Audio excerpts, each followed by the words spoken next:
All right, welcome to Chemistry 2330, Introduction to Organic Chemistry. We're here in week 12 uh, of our semester, and so things are moving right along.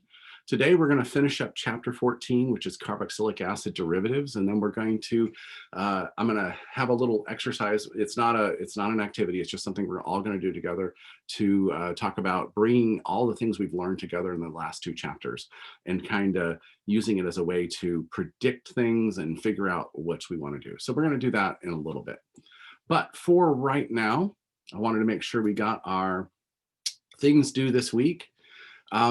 The homework for chapter 13 and 14 is due on Monday at midnight. Okay, so I moved into midnight on Monday so that people have a little more time to work at it. Again, read through, do that first time. If you don't get it right, go ahead and read back and try to get it, the second time. So that it'll increase your homework score, and you can use it as a kind of a study tool to see if you're getting the concept, and if you're not, go back to the book or go back to a video and try to do it again.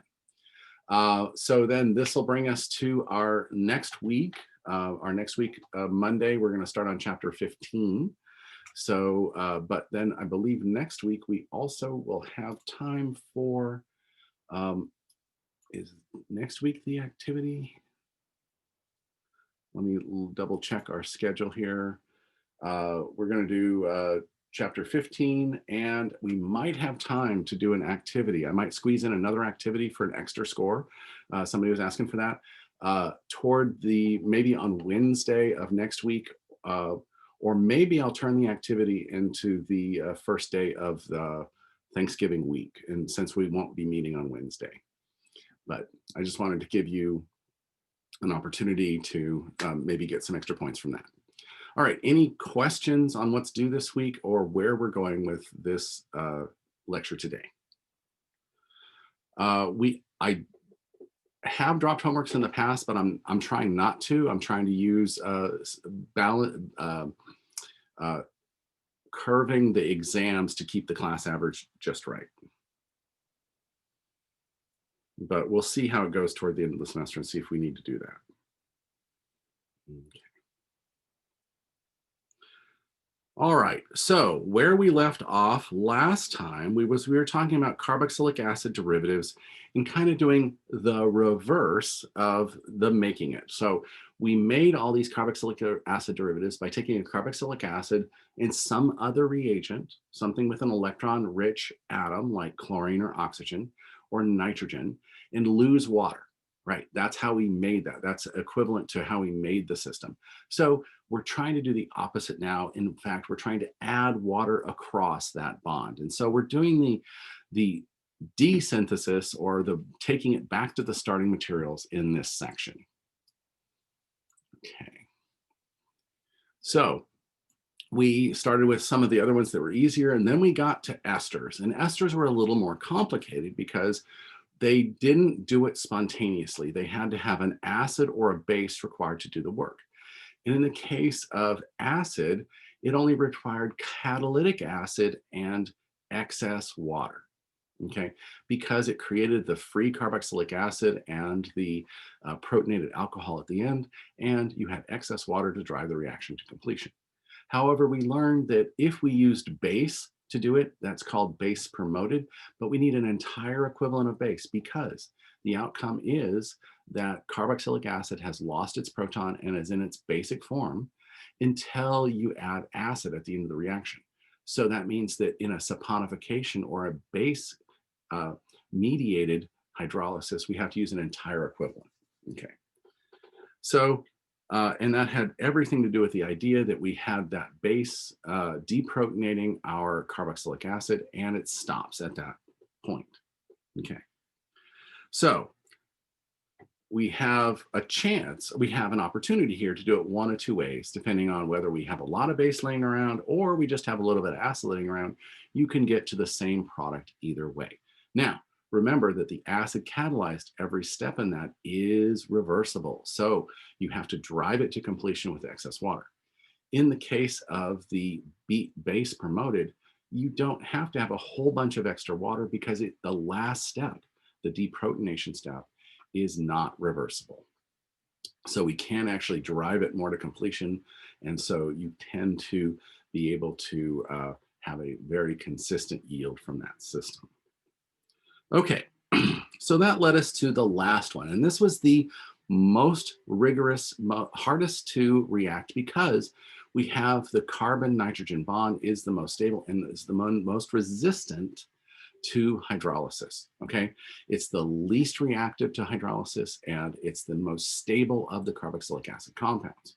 So that being said, we have to do a lot of work to try to do this. Now, in the hydrolysis of this amide structures with acid, unlike the esters, we actually have to use an entire equivalent of acid because the amine we're breaking off from the system ends up being protonated in, ends up being protonated as one of the products, and the carboxylic acid is also protonated in one of the products. So this means that this is not an acid catalyzed reaction. It's an acid mediated reaction or an acid based reaction where you have to use an entire equivalent of acid to get it to cleave. Okay. Likewise, when you use the same system with base, you end up using that entire equivalent of base to make it into the carboxylic acid salt.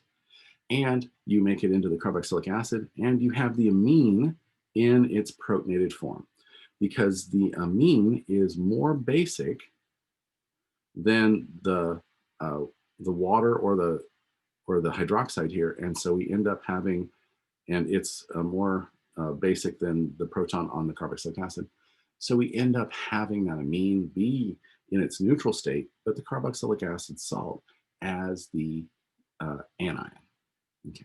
Which means at the end of this reaction, once we separate the products, we have to add acid to get to our free carboxylic acid.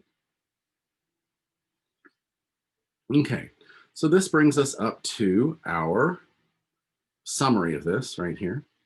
The acid chloride is so reactive, it spontaneously reacts to form our carboxylic acid and HCl. And so that happens just in air. You can actually watch it fuming away in air. Okay, the acid anhydrides are just almost as reactive, and so they react fairly quickly in the presence of water to give us 2 carboxylic acids. If it's a symmetrical anhydride, we get 2 of the same carboxylic acid. If it's unsymmetrical, we get 2 different carboxylic acids. Okay.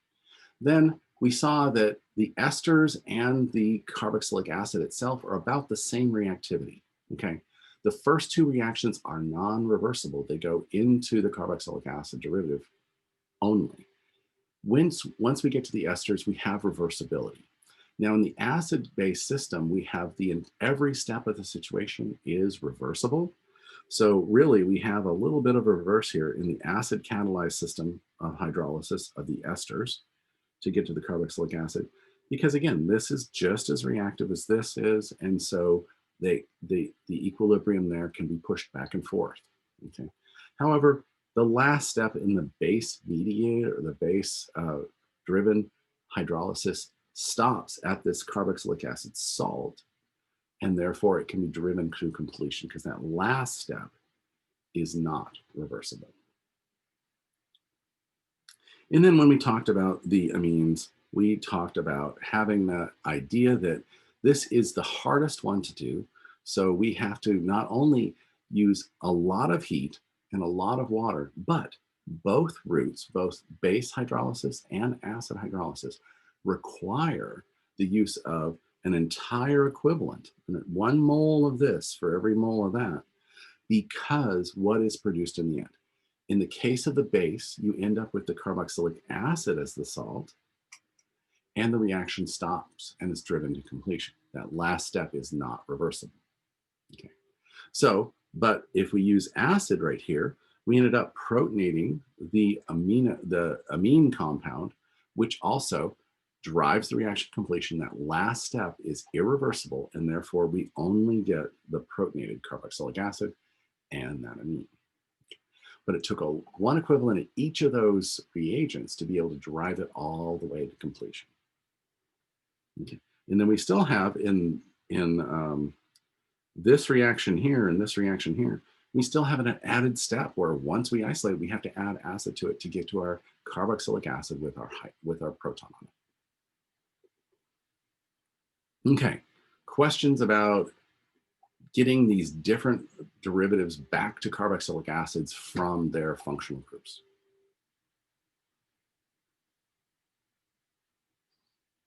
Okay, so you can see that as we go from just adding water to adding water in a catalyst, adding water and a whole bunch of heat and whole reagents that we have to use, it's getting harder and harder to clip those groups off, meaning that those groups are more stable to more conditions. Okay, let's see. And let's go ahead and, oh, looks like we've already done this. Okay, well, I'm going to do it again. Sorry. One of the reactions, because that reaction with acid chlorides was so fast with water, it's also very fast with alcohols as well. So we have the same thing happening where we have the electrons on the oxygen here acting as a nucleophile coming in here, and the chloride is the very weak base, and so it gets off. It is the leaving group on the system, and we end up generating the carboxylic acid ester. Okay, so this will work with any carboxylic acid and any alcohol, and it generates HCl as the byproduct. Okay, so that's the acid chlorides reacting with alcohols. What happens if you do it with an anhydride? Well, an anhydride gets a little messier, okay? Because an anhydride is those two carboxylic acids with water loss. So we can only add the electrons from the oxygen to one of those carbonyl groups. And so if we attack this carbonyl group right here, we have this carboxylic acid leaving as the leaving group, and it gets protonated by the hydrogen from the alcohol. But that gives rise to a problem because now we have a product mixture. Now we have the ester we were trying to make, but we also have an equivalent of the carboxylic acid that we have to separate out from our reaction. Okay. So now, if your product is a solid and your carboxylic acid is a liquid, that makes it pretty easy to separate. Or if there's some other way you can mechanically separate them, it doesn't really have that much of a problem. And one of those classic examples I showed you last time was the fact that we could take this carboxylic acid derivative, and it has a hydroxide right here. And that can act as a nucleophile to open up this acetic anhydride to generate this ester right here. So we generated the ester, but this carboxylic acid is still the carboxylic acid. It is not reactive in this reaction. So we got our ester from that, and we have two free carboxylic acids to do that concept in our product stream. And luckily, this right here is a solid, and we can isolate that from there. This is a liquid, and we can isolate it from there. Now, like I said before, this was salicylic acid. This is naturally, can be obtained from willow bark, and then by reacting with acetic acid, acetic anhydride here, we get to one of the first mass-produced pharmaceuticals we ever had, which was aspirin, acetylsalicylic acid. Okay, so we showed that anhydrides will react with alcohols, but you always generate 1 mole of carboxylic acid, and it's always in its protonated form. Okay, so in the case of esters, you can take one alcohol and react it with an ester, but just like the fact that carboxylic acids and esters are about the same reactivity, you can, it is a reversible reaction. And typically it's acid catalyzed reaction. So we can use a bunch of different acids for this, but the general mechanism would be we have the nucleophilic attack of one alcohol to generate a different alcohol here. And so you have this equilibrium between those two alcohols. Now, if you have a reaction condition, like let's say we're heating this to 100 degrees C right here, methanol boils at 56 degrees. And so when you boil it out of solution, and it'll drive the reaction to the products. Okay.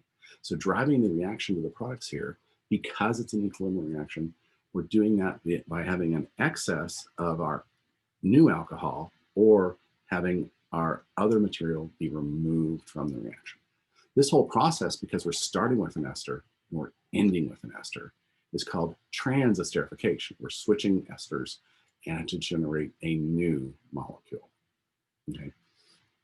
This is done a lot in industry. They make certain polymers like polyethylene terephthalate using this method because it's so much easier than making acid chlorides and reacting with alcohols. Okay, so the problem is that because of the lack of reactivity, the amides don't react with alcohols under any conditions. They are not reactive enough even under acid or base conditions. They do not create esters from amides. Okay, we can force them to hydrolyze down to carboxylic acids, but that's typically as a salt or a carboxylic acid. But we cannot generate an ester from our amide.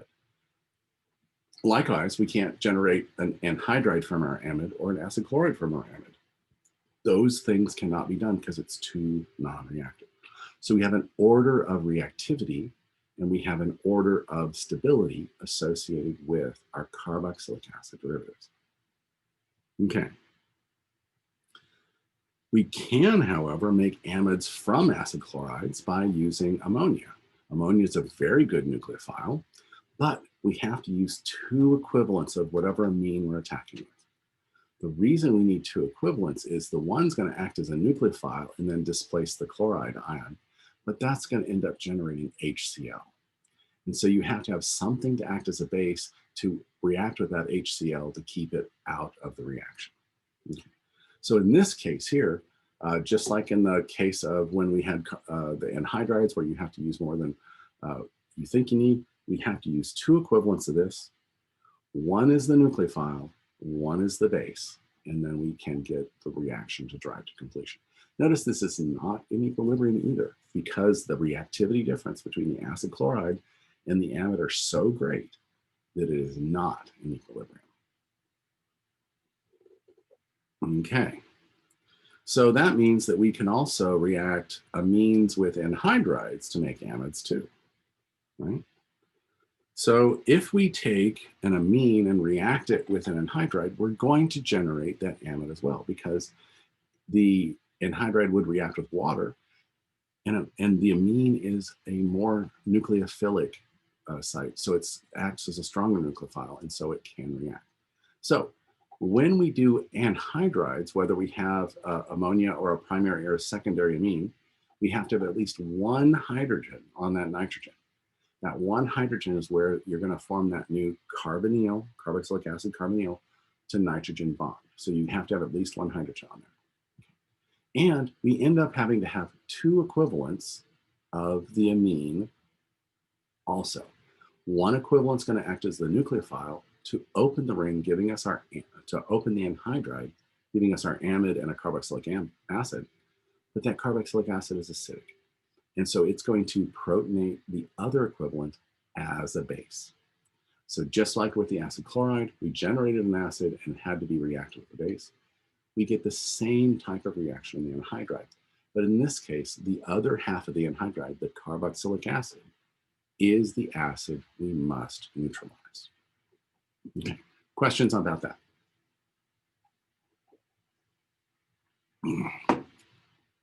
So let's see, we reacted amines with acid chlorides and it worked. We reacted anhydrides with amines and that made amides.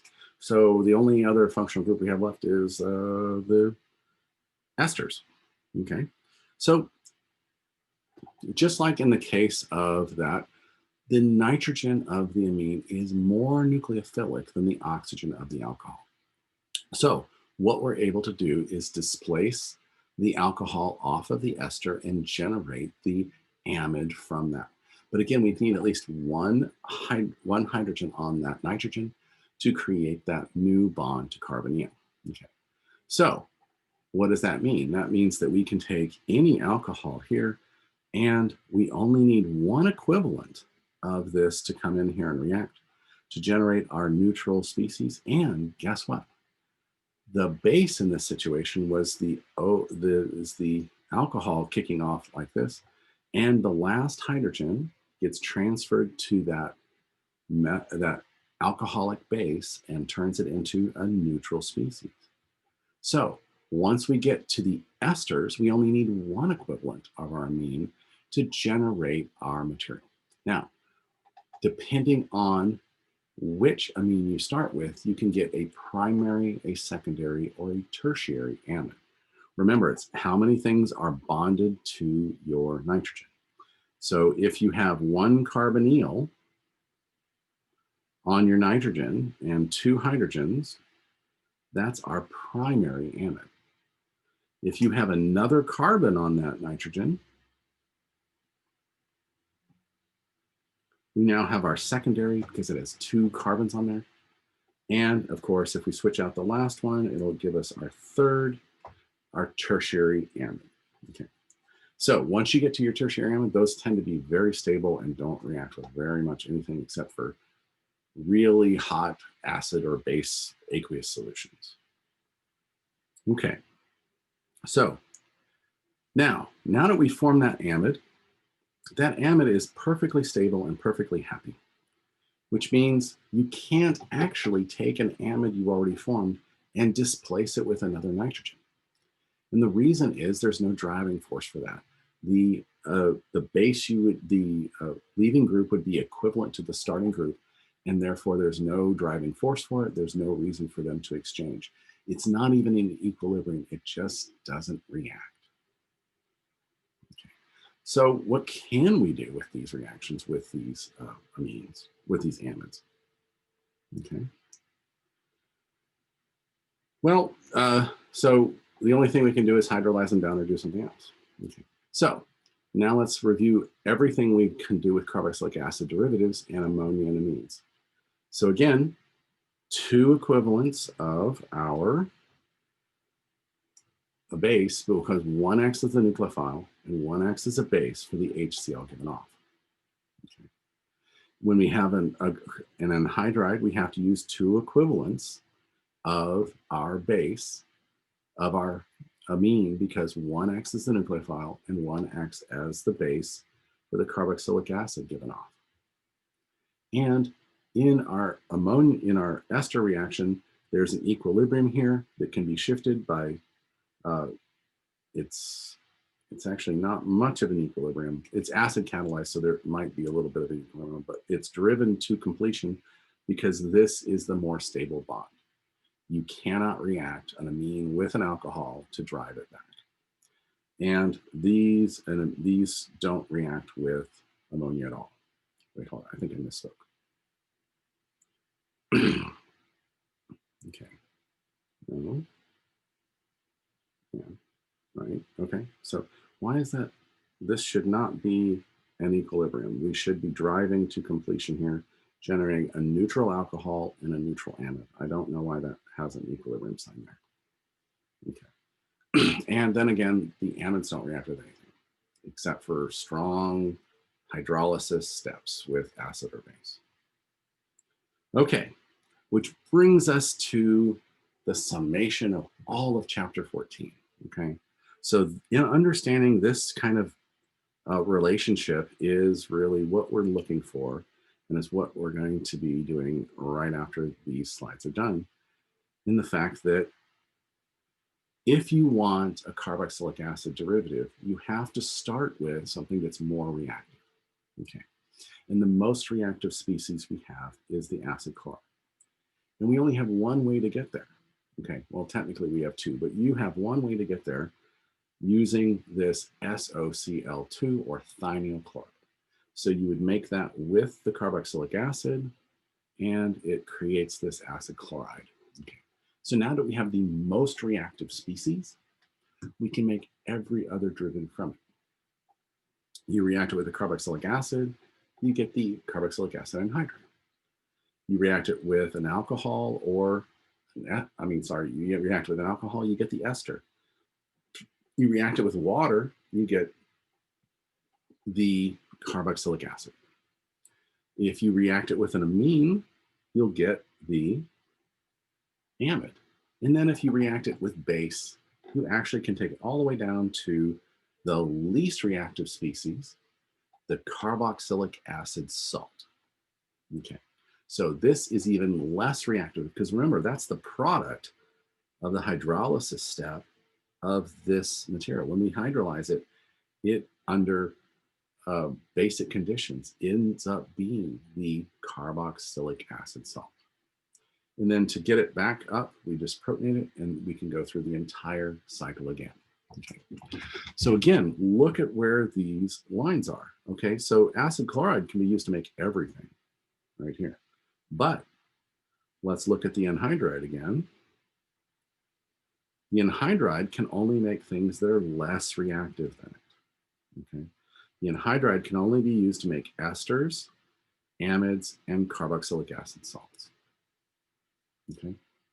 You cannot use the anhydride to make an acid chloride. And likewise, when we move to the esters, you can either hydrolyze them down to carboxylic acid salts or make amides out of them. And that's it. You can also make other esters out of them.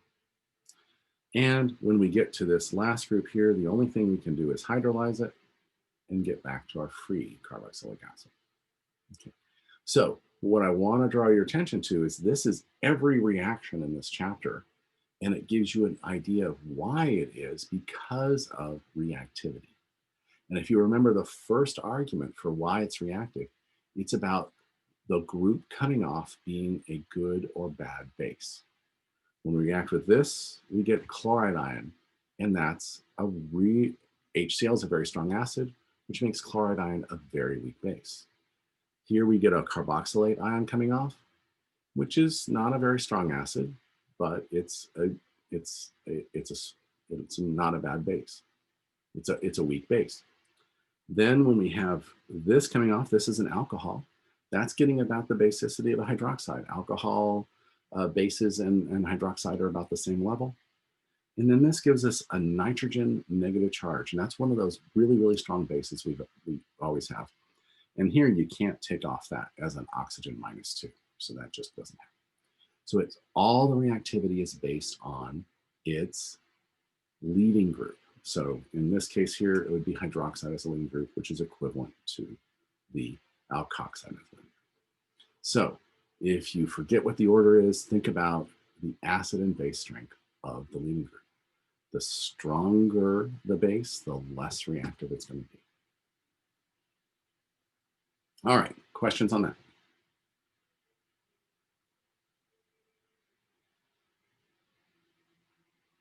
Okay, is this mic on? Is this mic? No, okay, sorry.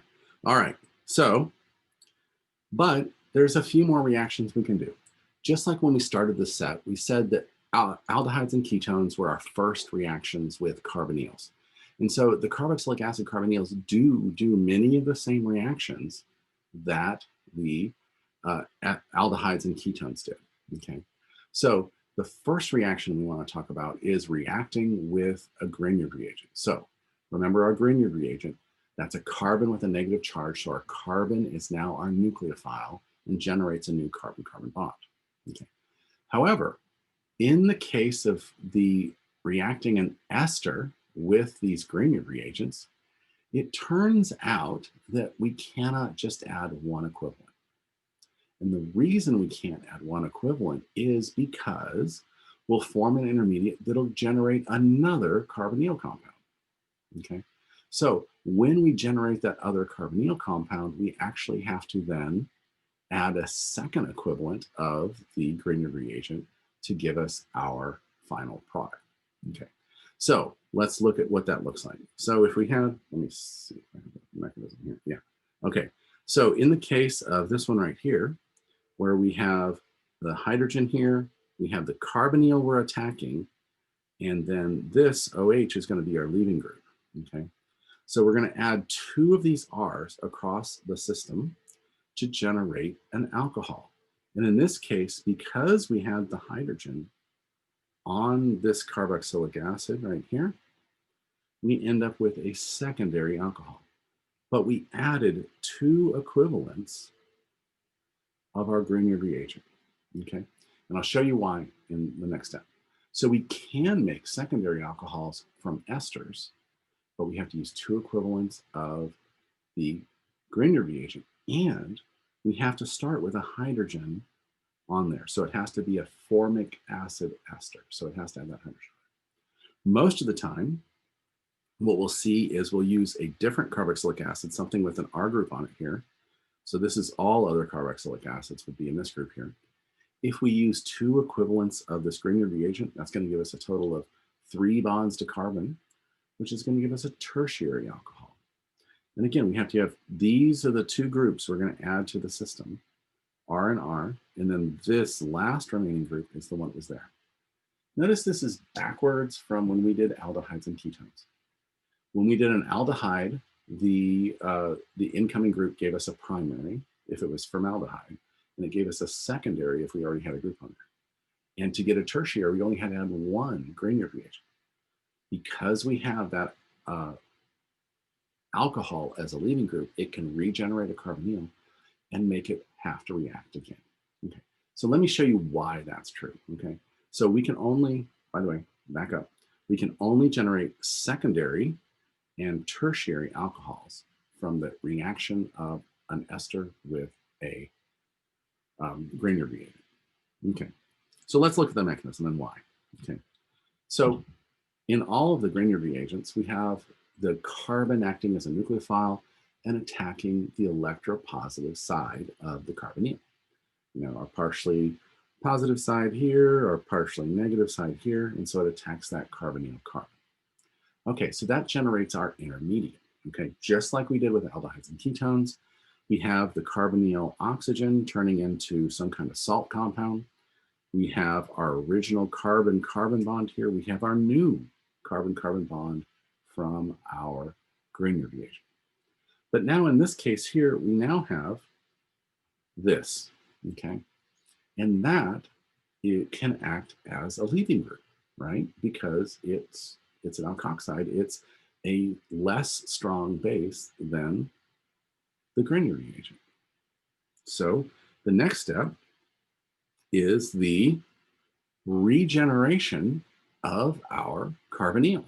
The only thing that it needs to do that is have the electrons kick in, forming our double bond. Where's my, have the electrons kick in to form our double bond, and then this kicks out as our leaving group, and this alkoxide is not as strong a base as our Grignard reagent. Okay, so what's the other net result of this? We now have a carbonyl again. That carbonyl again can now be attacked by another equivalent of our nucleophile. So if our Grignard is then, excuse me, by the way, I'm going for allergy testing today after this class. So there we go. All right, because we formed that carbonyl again, we can now have another equivalent of our Grignard nucleophile attack it and generate our tertiary alcohol salt. And then after we acidify this, we will get our free tertiary alcohol. Okay. So do we see why we need 2 equivalents of the Grignard? The first Grignard is going to attack the carbonyl, the carboxylic acid, and then we're going to generate the carbonyl back again by losing the alkoxide, the alcohol base. Okay, and that alcohol base is a weaker base than the Grignard. Now, excuse me, that Grignard nucleophile can then react with the second, the actual ketone formed. It was a carboxylic acid ester, now it's a ketone, reacts with the ketone to form a tertiary alcohol. Excuse me. All right, so do we see that no matter the ester regenerates a carbonyl halfway through the system, and that's why we end up having to use 2 equivalents to get to our final product, which is usually a tertiary alcohol, unless you have a hydrogen on your carboxylic acid, and then it turns into a secondary alcohol. Okay. One of the last things we can do is just like with aldehydes and ketones. With aldehydes and ketones, we were able to add hydrogen across that double bond. And we learned that we had specific reagents we used that called hydride transfer agents. And in this case, we had the hydrogen with a negative charge, 2 electrons on it, actually do the work for us. And so what we'll learn now is that most carboxylic acids cannot be reduced with sodium borohydride. We have to use the stronger reducing agent. Aldehydes and ketones, sodium borohydride works just fine. Esters, you have to use the lithium aluminum hydride. Okay, so in the case of our ester here, what we'll end up doing is we'll end up reducing that carbonyl and clipping the ester. So we'll end up making an alcohol from what the ester alcohol was. And the second thing that's going to happen is we're going to make an alcohol out of where the carboxylic acid was. Okay, so we're going to end up making a total of 2 alcohols on there, but one is going to actually reduce down the carbonyl and one is just going to displace the alcohol that was attached to the ester. Okay, so the cool thing is, because sodium borohydride is not strong enough to reduce esters, you can selectively reduce down an aldehyde or ketone in the presence of a carboxylic acid ester. So you can take a carbonyl with a ketone with a carboxylic acid on it, protect it as the ester, reduce down the aldehyde or the ketone, and then clip off the ester, and you'll end up with your alcohol and your carboxylic acid on the same molecule. So that's where we go into selectivity, right? So sodium borohydride will only do aldehydes and ketones, but lithium aluminum hydride will also do esters. Okay. So one of the other cool things that it can do is that the lithium aluminum hydride isn't strong enough to break that nitrogen carbon bond, because that amine that would be coming off would be very basic. So what instead it does, instead of clipping off the alcohol like it does in the ester, it leaves the nitrogen attached. And that gives us a really cool advantage, because all it does is adds hydrogen across the carbonyl, and then it eliminates water. So what we have here is that this oxygen here is displaced by 2 different hydrogens. So we get 2 hydrides adding across here to generate, in this case, a primary amine. So if it was a primary amide, it turns into a primary amine. If it was a secondary amide, it turns into a secondary amine. And if it's a tertiary amide, it turns into a tertiary amine. Because all it does is attacks the carbonyl and reduces the carbonyl down to a CH2. So if we already had 3 bonds to carbon in our tertiary amide, we still have 3 bonds to nitrogen in our tertiary amide. We'll still have 3 carbon bonds to nitrogen here, but we have our newly reduced carbonyl is down to a CH2. Now, remember, that's really good, because amines usually act as nucleophiles, and that can be difficult to stop at this primary amine stage. Okay, so let's take everything we just learned in this chapter and kind of move things around. Let's reduce down carbonyls, and let's react with Grignards and everything to see the functionality of everything we've learned. And we're going to start, of course, with the most reactive species we have, the carboxylic acid chloride. But we need to make it first. So how do we make that? So if we have our carboxylic acid right here, we use our reagent for thionyl chloride.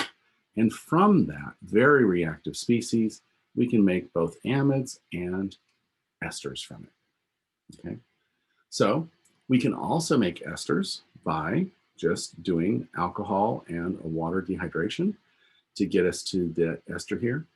And that ester then can be converted also to an amide just by adding amine. The amine is going to displace the alcohol, generating our more stable amide. Okay, so great. What can we do with that? Well, if we had this carboxylic acid here, we could reduce down that carbonyl to generate a primary alcohol. And as we learned, we can also reduce down with that same reagent the ester. The ester will break into two smaller alcohols, giving us the same alcohol we would have here from the carboxylic acid or the carboxylic acid ester. And of course, the nitrogen is not clipped off, so we end up with a amine at the end of this reaction after the reduction. All right, questions? Okay. So we can go from something that's not nucleophilic to reducing it down to make it something that's nucleophilic, and we can attack something else with it. So that's kind of the fun thing there. Okay, so that is the last of the reactions we're going to learn. But I have one little exercise I want to walk us through at the end of this, okay?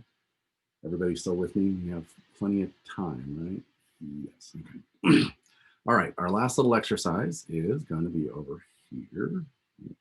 There it is. Okay, so how can we use this to do some really neat different chemistries? So what we can do is we can do a reaction where I think we learned this, but I'm not sure now, is that we can take this alkene and we can use a couple different oxidizing agents. We can just oxidize this, and that would generate our carboxylic acid from this system. So if we had this alkene and we reacted it to give us a carboxylic acid, what do you think the carboxylic acid would be? So go ahead and type in the chat room or open your mic and trying to talk me through this.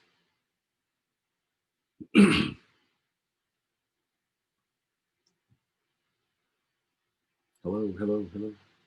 Come on. Somebody's got something out there. So what would it turn into?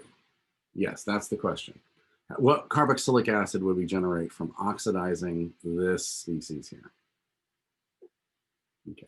You might not remember this, but this is back in the alkenes chapter, chapter 5, but we'll end up breaking the double bond here with an oxidizer and generating this carboxylic acid. So this would be cyclopentane carboxylic acid. Okay, so that's cool. We're adding nomenclature and a reaction back from chapter 5. But that's the first thing that would happen. When alcohol, we're using an oxidizer to clip that double bond. That's the most reactive bond in that species. And then that would actually generate an aldehyde, which would then oxidize down to the carboxylic acid. So we now have our carboxylic acid that we are going to react with SOCl2. So what would the product be of reacting a carboxylic acid with the SOCl2? Chat, somebody unmute.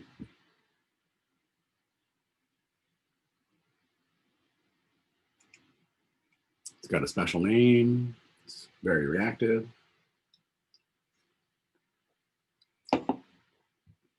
Bueller. Anybody old enough to remember that one? Sorry. Okay. Come on. Somebody answer something in the chat. Somebody unmute.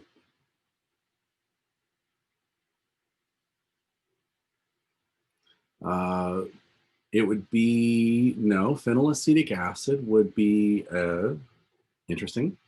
Phenylacetic acid is a benzene ring with a methyl group on it with a carboxylic acid here. So that's phenylacetic acid, and that's something that was on the last slide that we were looking at. So, but what does SOCl2 do to carboxylic acids? It's one of those reactions that we started with and we ended with on that review slide. Okay, so we're looking at just reacting this right here with this right here. What's the product of that reaction?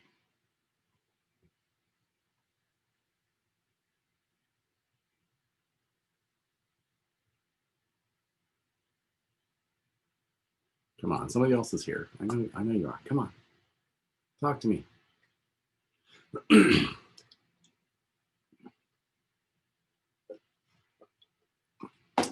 I'm honestly not sure. Okay. So SOCl3 creates a more reactive carboxylic acid derivative. What reactions are more reactive than the carboxylic acid? Give a guess. Come on. This is no judgment zone Wednesday. Okay. So just shout out some answers here.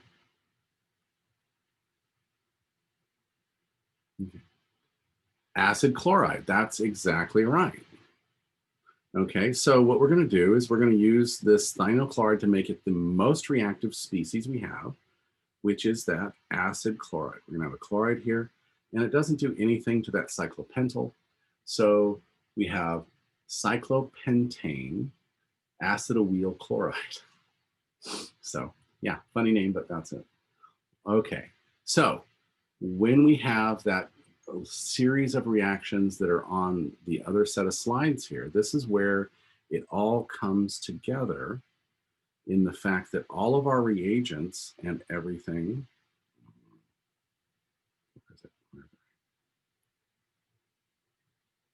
we need to look at what we can do to interconvert all of these things and understand that the acid chloride is more reactive than the anhydride, which is more reactive than the ester or the carboxylic acid, which is more reactive than the amide. And the amide is the least reactive of the set.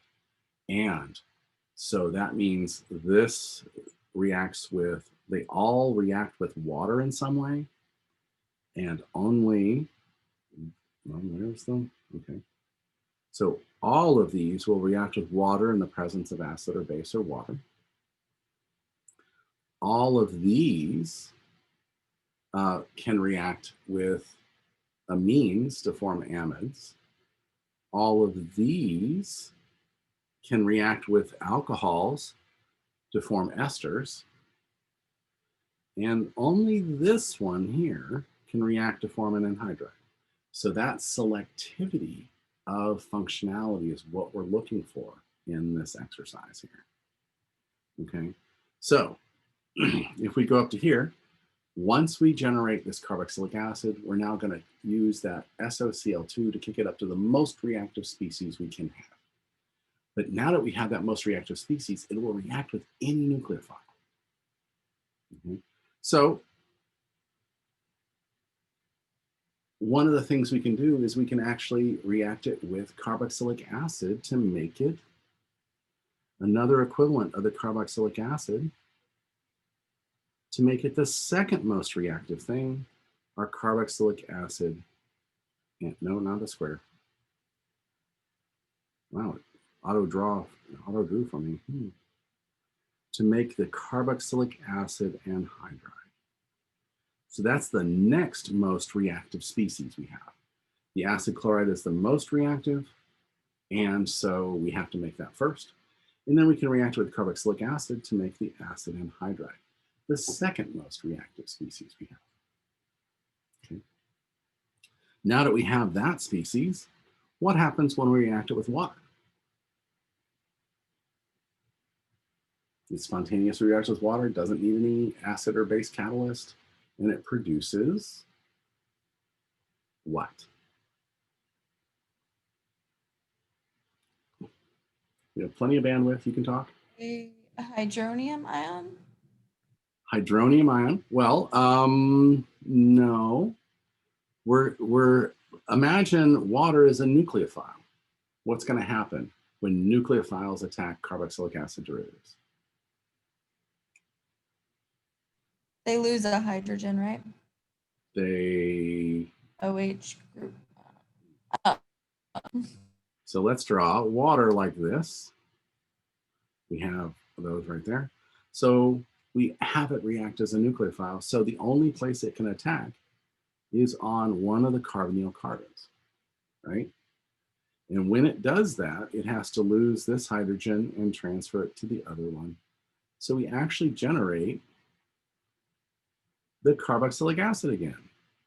The carboxylic anhydride, when reacted with water, goes back to the carboxylic acid. Okay.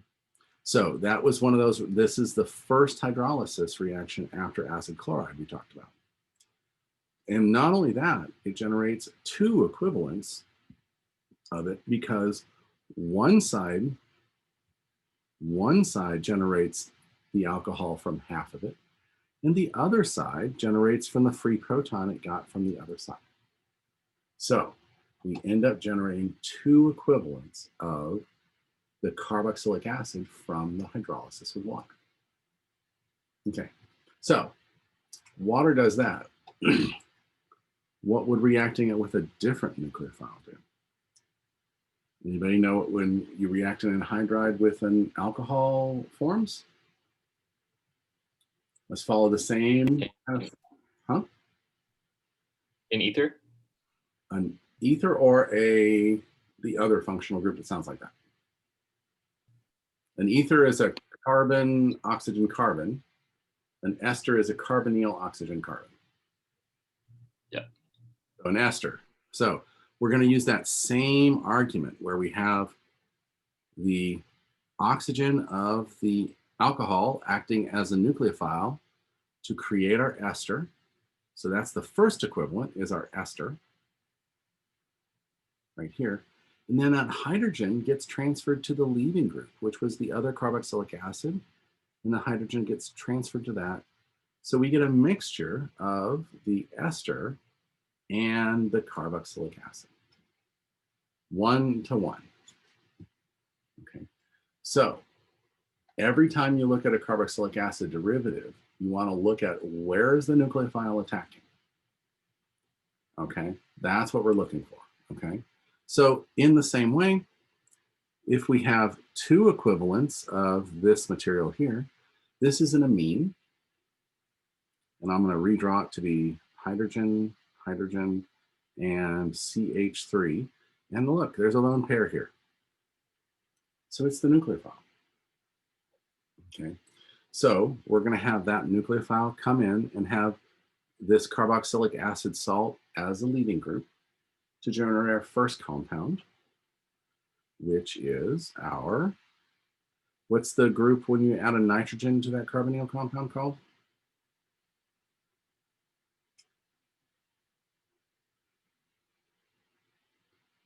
Anybody? That functional derivative with a carbonyl and a nitrogen in it is called an amide? Amide? Yeah, there you go. Perfect. Okay, but it also generated a hydrogen from this, and so we end up getting a carboxylic acid right here. And that carboxylic acid is actually going to end up making a salt with the second equivalent. So we need two equivalents of an amine when we're reacting our anhydrides or our acid chlorides to get to our amides. We get one equivalent of amide and one equivalent of the salt, either the carboxylic acid salt or the HCl salt. So you can look at every single one of these reactions as an attack by a nucleophile on the carbonyl of the carboxylic acid derivative. So you don't have to remember any mechanism. Well, you do have to remember the mechanism, but you know the first step in the mechanism. Okay, so let's do one more trick there. Let's take that ester and that amide we created before, and let's convert them back to carboxylic acids. So we have two ways of converting our ester back, but I just want one way to convert our amide back. Anybody want to hazard a guess at the reagents we would need for this reaction here?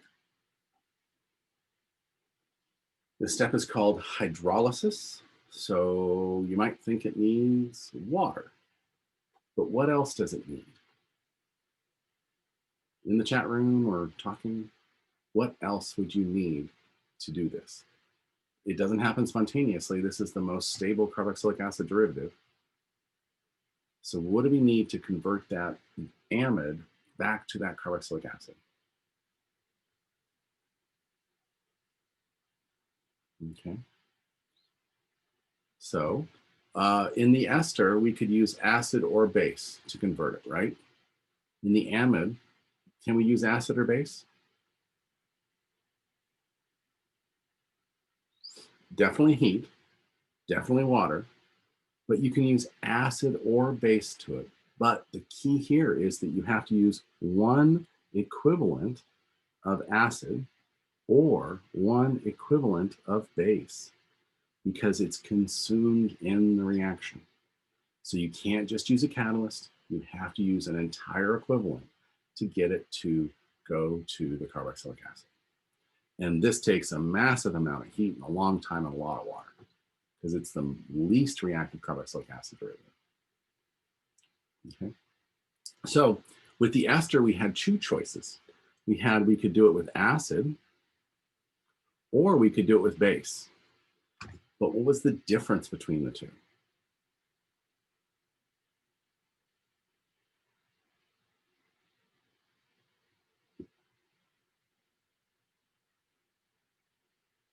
So one was catalytic and one took an entire equivalent. Which is which?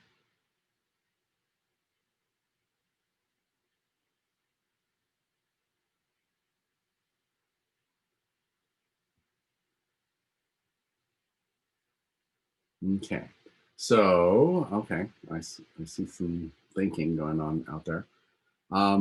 So in this case, the acid is catalytic because it regenerates a carboxylic acid and therefore it regenerates the acid catalyst.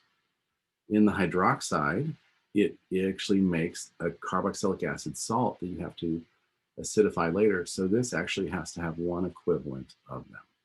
Okay.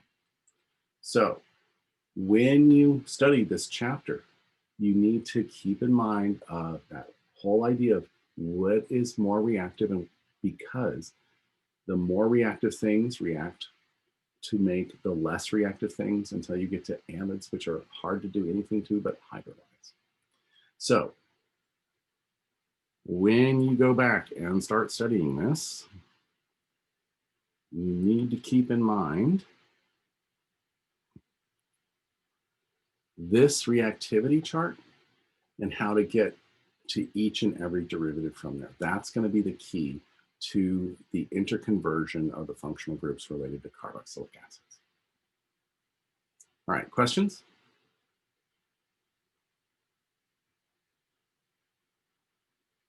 No? Okay.